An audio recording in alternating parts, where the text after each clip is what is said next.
Salut à tous.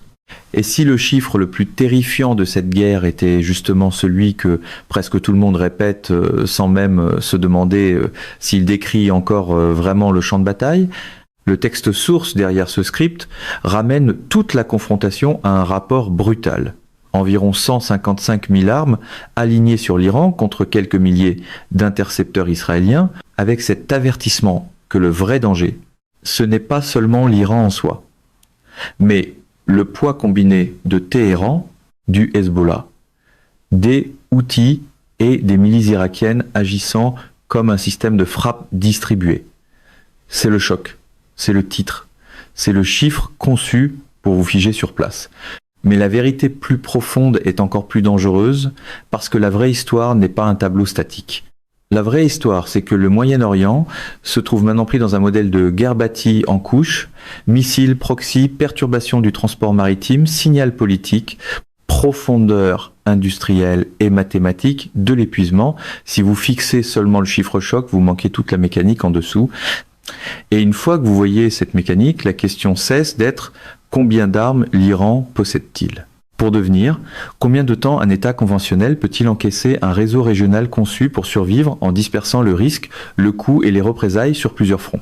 Commencer par l'Iran lui-même, parce que même après des années de sanctions, de sabotage, de guerres clandestines et de frappes directes, Téhéran conserve encore le plus grand stock de missiles balistiques du Moyen-Orient selon la communauté du renseignement américaine. Et ces familles de missiles comprennent toujours des systèmes ayant assez de portée pour frapper Israël. Reuters a noté en février 2026 que l'arsenal iranien comprend des Shahab, des Ghadr, des Emad, des Segil, des Khorramshahr et d'autres plateformes, et que les opérations israéliennes pendant la guerre de juin 2025 ont probablement détruit environ le tiers des lanceurs iraniens et non l'ensemble de la force. Cette distinction est importante. Le discours public continue de vous dire que l'ennemi a été brisé, neutralisé, refoulé. Sauf que la réalité est tout autre. Un lanceur détruit, c'est pas la même chose qu'une capacité de dissuasion effacée. Une ville souterraine de missiles, c'est pas la même chose qu'un inventaire vidé. Téhéran n'a pas besoin de la perfection pour rester dangereux. Il faut assez de capacité de lancement survivante pour continuer à menacer les villes israéliennes, les bases américaines, les infrastructures du Golfe et la psychologie de chaque capitale qui observe cette guerre. C'est là la contradiction au cœur de la crise. Chaque fois que des dirigeants se vantent d'avoir rétabli la dissuasion, la prochaine salve de missiles rappelle à la région que la dissuasion dans ce théâtre n'est pas un mur. C'est une course entre ce qui peut être lancé, ce qui peut être intercepté et ce qui peut être reconstruit plus vite que le cycle de frappe précédent. Ensuite, il faut remonter vers le nord jusqu'au Hezbollah. Et c'est ici que l'arithmétique virale devient à la fois vraie dans son esprit et trompeuse dans son détail. Avant les plus récentes vagues de guerre, Reuters et d'autres évaluations grand public citaient régulièrement un arsenal du Hezbollah pouvant atteindre 150 000 roquettes et missiles, dont la majorité était non guidée, mais dont une partie était suffisamment précise pour menacer des sites stratégiques partout en Israël. Mais le champ de bataille ne s'est pas figé à la fin de l'année 2023. Il a continué à bouger. Reuters a rapporté en mars 2026 qu'après la guerre dévastatrice de 2024, le Hezbollah avait passé des mois à se réarmer avec le soutien de l'Iran en utilisant un budget d'environ 50 millions de dollars par mois en reconstituant ses roquettes et ses drones et en s'appuyant sur une production locale. Le même reportage de Reuters citait aussi une estimation d'un groupe de réflexion israélien selon laquelle le Hezbollah disposait d'environ 25 000 roquettes et missiles à la veille de son attaque de mars 2026, alors qu'un responsable militaire israélien disait tout de même que le groupe avait encore beaucoup d'armes et tentait de se réarmer. Donc non, une analyse sérieuse ne peut pas simplement répéter une vieille estimation maximale comme si rien n'avait changé. Mais une analyse sérieuse ne peut pas non plus prétendre que le Hezbollah a été vidé au point de devenir insignifiant. En coulisses, cependant, c'est précisément ce qui rend le Hezbollah si utile stratégiquement pour l'Iran. Il n'a pas besoin de préserver un chiffre parfait hérité d'avant-guerre pour rester un cauchemar. Il lui faut seulement assez de lanceurs survivants, assez de stocks dispersés, assez d'équipes entraînées et assez de routes de réapprovisionnement pour menacer un deuxième front qu'Israël ne peut jamais se permettre d'ignorer. Le CSIS a averti en mars 2024 que le front Israël-Hezbollah avait déjà connu plus de 4400 attaques à distance depuis le 7 octobre et que plus de 150 000 civils des deux côtés de la frontière avaient été déplacés. C'est pas seulement des dégâts de champ de bataille, c'est de l'attrition sociale, c'est un rappel que les roquettes n'ont pas besoin de détruire un État pour le vider de sa substance. Elles peuvent vider les villes frontalières, épuiser les services d'urgence, déformer les budgets et maintenir des régions entières en otage sous une mobilisation permanente. Et puis il y a la partie que trop de gens traitent encore comme un théâtre secondaire, les Houthis. La version paresseuse de cette histoire dit que le Yémen est loin, donc le Yémen est secondaire. C'est ici que le narratif s'effondre.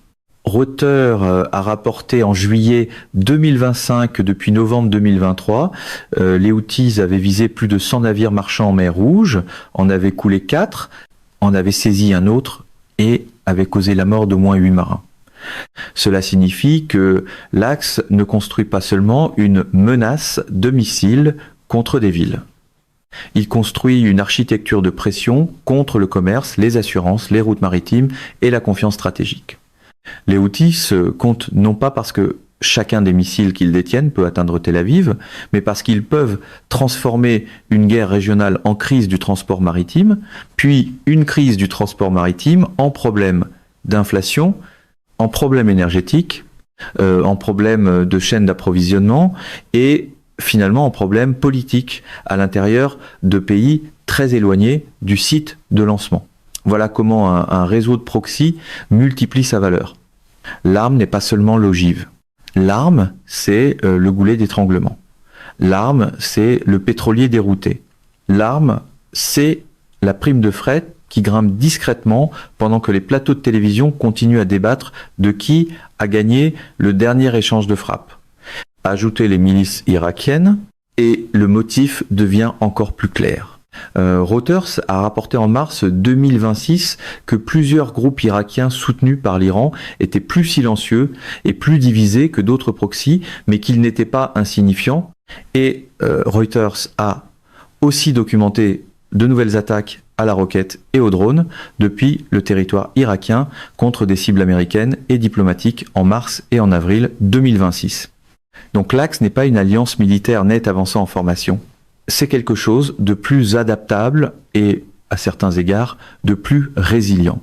Un menu de points de pression qui peuvent s'activer de manière inégale tout en forçant Israël, les États-Unis et les États du Golfe à défendre une carte bien plus vaste que n'importe quel front unique.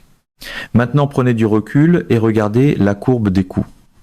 Parce que c'est ici que la guerre cesse de sonner comme une idéologie pour commencer à ressembler à des mathématiques industrielles. Reuters a rapporté en avril 2024 que les missiles intercepteurs Arrow coûtaient environ entre 2 millions et 3 millions et demi de dollars chacun. Le CSIS a estimé l'intercepteur Tamir du Dôme de Fer à environ 40 000 à 50 000 dollars, tandis que Reuters a rapporté que des drones de type Shahed peuvent coûter autour de 20 000 à 50 000 dollars. Cela ne veut pas dire que chaque projectile bon marché entre en bas, automatiquement chaque défense coûteuse. Cela veut dire que le défenseur vit dans une équation impitoyable. Chaque système sérieux de défense antimissile mène deux guerres en même temps. La guerre visible dans le ciel et la guerre invisible sur la ligne d'approvisionnement. En mars 2026, le ministre israélien des Affaires étrangères a nié publiquement que le pays manquait d'intercepteurs de missiles balistiques, malgré des informations allant dans le sens contraire, tandis que Reuters notait que l'Iran avait déjà tiré près de 300 missiles balistiques sur Israël pendant les 2 premières semaines de cette guerre. Lisez cela attentivement.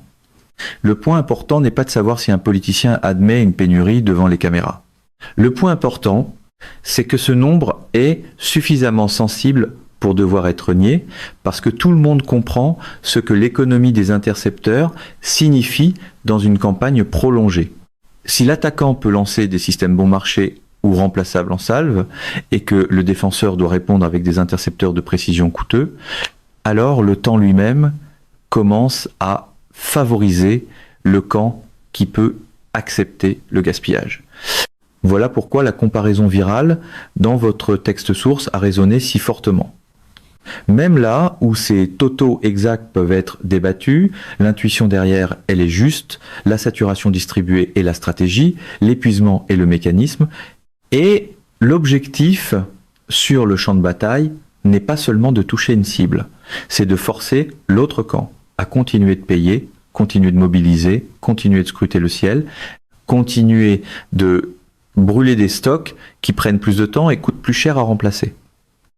Reuters a rapporté en avril 2026 que les États du Golfe exploraient soudainement des drones intercepteurs, bien moins chers précisément parce que des vagues de systèmes iraniens bon marché épuisaient les défenses antimissiles traditionnelles. Quand des États commencent à chercher des moyens radicalement moins coûteux de se défendre, voilà votre indice que l'équilibre des coûts est déjà en train de crier. C'est pour ça que la partie la plus trompeuse de la conversation publique, c'est l'obsession pour un total unique et bien net, comme si la guerre pouvait s'expliquer par un seul compte figé. Une source dit 150 000, une autre dit 25 000 avant la plus récente phase, une autre dit qu'il en reste des milliers après la destruction de lanceurs, une autre dit que le défenseur va très bien, une autre dit que le défenseur rationne. Bienvenue dans la guerre moderne par proxy. Le chiffre exact est souvent classifié, manipulé, dépassé ou lié à un contexte précis. Mais la logique stratégique reste visible même à travers le brouillard. L'Iran conserve une force de missiles importante, même après de très lourds coups. Le Hezbollah est entré dans la phase actuelle affaiblie, mais en train de se réarmer. Les Houthis ont prouvé qu'ils pouvaient imposer une perturbation maritime loin de la frontière israélienne. Les milices irakiennes peut être moins cohésives, mais elles élargissent quand même la carte du risque. Alors quand quelqu'un demande si l'Axe possède encore 155 000 armes, la réponse la plus intelligente n'est ni oui ni non. La réponse la plus intelligente, c'est celle-ci. L'Axe a encore assez de profondeur, assez de géographie et assez d'asymétrie pour rendre toute proclamation de victoire prématurée. Voilà le vrai recadrage. Ce qui fait peur, ce n'est pas que chaque vieille estimation soit encore parfaitement intacte. Ce qui fait peur, c'est que le réseau n'a pas besoin d'être intact partout pour rester opérationnel quelque part, et quelque part suffit à maintenir la pression stratégique en vie. Parce que ce qui change tout, c'est pas simplement le volume total de roquettes, de drones et de missiles. Ce qui change tout, c'est l'architecture de la prise de décision. L'Iran peut garder des missiles en réserve pendant que ses proxys testent les défenses. Le Hezbollah peut calibrer ses tirs de façon à préserver ses actifs tout en maintenant le nord d'Israël et la frontière libanaise sous tension. Les Houthis peuvent frapper le transport maritime pour internationaliser le coût économique. Les milices irakiennes peuvent rester à moitié silencieuses tout en forçant Washington à protéger des bases, des ambassades et des infrastructures qui ne se trouvent nulle part près du front principal. C'est pas une alliance bien ordonnée avec un seul bunker de commandement. C'est un écosystème distribué de coercition. Et une fois que vous comprenez cela, la contradiction au cœur de toute la rhétorique triomphale devient impossible à ignorer. Les dirigeants parlent comme si le contrôle de l'escalade était encore centralisé, comme si un cessez-le-feu sur un front stabilisait automatiquement l'ensemble de la région, mais l'Axe a été conçu pour la réalité inverse. Il a été conçu de façon à ce que la pression survive à des défaites partielles. Un nœud est frappé, un autre continue d'avancer. Une route est dégradée, une autre s'improvise, un stock est brûlé, un autre est reconstitué. Voilà pourquoi chaque conférence de presse dramatique sur la domination sonne un peu plus mince après que les sirènes se sont remises à hurler. La domination ne se prouve pas par une seule opération de frappe réussie. La domination se prouve par la capacité à supprimer le réseau plus vite qu'il ne peut reconstituer sa pression. Et pour l'instant, il y a très peu de preuves publiques que ce problème ait été résolu de façon durable. Et c'est aussi pour ça que le récit de la balle magique technologique devrait vous rendre prudent. Israël a mis beaucoup d'énergie sur de nouvelles couches défensives, y compris le laser Iron Beam, et Reuters a rapporté en septembre 2025 que le système devait surtout se concentrer sur les petites roquettes, les missiles de plus petite taille et les drones, pendant que les intercepteurs traditionnels continuaient d'assumer la charge principale contre les menaces plus lourdes. Autrement dit, même une innovation prometteuse n'efface pas, magiquement, l'asymétrie stratégique du jour au lendemain. Elle peut infléchir la courbe des coûts, elle n'abolit pas la courbe. L'Iran a montré pendant la guerre de juin 2025 que, même après les frappes israéliennes, il pouvait encore tirer des missiles balistiques sur Israël, faire des dizaines de morts et détruire des bâtiments. Donc chaque nouvelle couche de défense achète du temps, achète des options, achète de la confiance, mais n'annule pas le concours sous-jacent entre la masse offensive et la soutenabilité défensive. Voilà pourquoi la guerre semble piégée dans la récurrence. Les batailles visibles changent, le déséquilibre structurel, lui, revient sans cesse. Alors oui, gardez le chiffre choc en tête, parce qu'il capte la peur. Mais ne vous arrêtez pas là. La leçon plus profonde, c'est que le véritable arsenal de l'Axe, ce ne sont pas seulement des missiles dans des tunnels ou des drones dans des caisses. Son véritable arsenal, c'est le temps, la dispersion, l'abordabilité et la capacité de transformer chaque front en crise budgétaire pour l'autre camp. Israël peut intercepter beaucoup, les États-Unis peuvent aider beaucoup, les États du Golfe peuvent durcir beaucoup. Rien de cela n'efface l'asymétrie qui définit maintenant ce modèle de guerre depuis des années. L'attaquant n'a pas besoin d'un champ de bataille propre. L'attaquant a besoin d'une pression récurrente.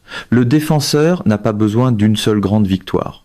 Le défenseur a besoin d'une réponse soutenable à une pression répétée sur plusieurs domaines en même temps. Et c'est là que les vieux slogans sur la dissuasion commencent à sonner creux. La dissuasion voulait autrefois dire faire craindre à l'autre le prochain coup. Dans cette région, maintenant, la dissuasion signifie de plus en plus prouver qu'on peut survivre au prochain mois, au prochain choc sur le transport maritime, à la prochaine salve, au prochain retard d'approvisionnement, à la prochaine vague de panique politique sans perdre sa crédibilité stratégique. Alors, la vraie question n'est plus de savoir si l'Axe peut produire un chiffre terrifiant sur papier. La vraie question, c'est de savoir si un État confronté à ce modèle de guerre peut bâtir assez de profondeur défensive, assez de résilience industrielle et assez d'endurance politique pour survivre plus longtemps qu'un réseau précisément conçu pour rendre l'endurance insupportablement coûteuse. Si vous voulez d'autres scripts qui perçant les slogans et suivent la mécanique cachée sous la surface, abonnez-vous, partagez cette vidéo et restez avec moi. Mesdames et messieurs, notre émission d'aujourd'hui s'arrête ici. Nous vous invitons à partager votre avis personnel dans la section des commentaires ci-dessous. Plume Pratique vous salue et vous donne rendez-vous très bientôt.